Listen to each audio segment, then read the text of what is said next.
திருவடி நேயர்களுக்கு நமஸ்காரம். அப்படி உத்தவரால் கொடுக்கப்பட்ட அந்த விக்கிரகத்தை குரு பகவானும் வாயு பகவானும் தங்க தாம்பாளத்தில் வைத்துக்கொண்டு பூஜை செய்து வருகிறார்கள். பல யுகங்கள் கடக்கின்றது. அப்போ கலியுகம் ஆரம்பிக்கின்றது. உயிரினங்கள் எல்லாம் ஒவ்வொன்றாக தோன்றுகின்றது. புல், பூண்டு, மரம், செடி, கொடி, விலங்கினம், மனிதர்கள் அப்படியெல்லாம் தோன்றி மனிதர்கள் தெய்வத்தை உணர்ந்து தெய்வத்தை வணங்க வேண்டும் என்ற நிலைக்கு வந்தபோது உலகத்தில் நின்று பார்க்கிறார்கள் ரெண்டு பேரும். இந்த விக்கிரகத்தை எந்த இடத்துல நம்ம பிரதிஷ்டை பண்ணலாம் அப்படின்னு பார்க்கின்ற பொழுது இந்த உலகத்திலேயே சிறந்த இடம் நம்முடைய பாரத தேசம்தான். எவ்வளவு புண்ணியம் செய்திருந்தால் குரு பகவானும் வாயு பகவானும் அந்த இடத்தை தேர்ந்தெடுத்திருப்பார்கள்.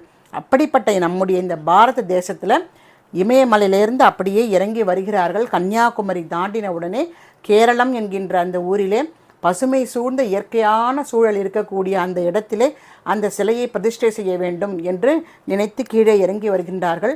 தேவர்கள் எல்லாரும் கிளம்பி வருகிறார்கள். அந்த இடத்துல அந்த சிலையை பிரதிஷ்டை செய்கின்றார்கள்.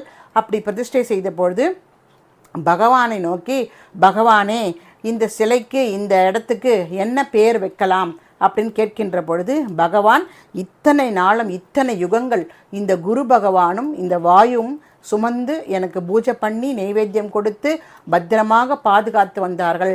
அதனால் அவர்களுடைய பெயராலேயே குரு வாயு கூட எல்லாருக்கும் அப்பனாக விளங்கக்கூடிய அப்பன் என்கின்ற பெயரையும் சேர்த்து குருவாயூரப்பன் என்கின்ற பெயராலேயே இங்கு நான் வழங்கப்பட்டு வருவேன்.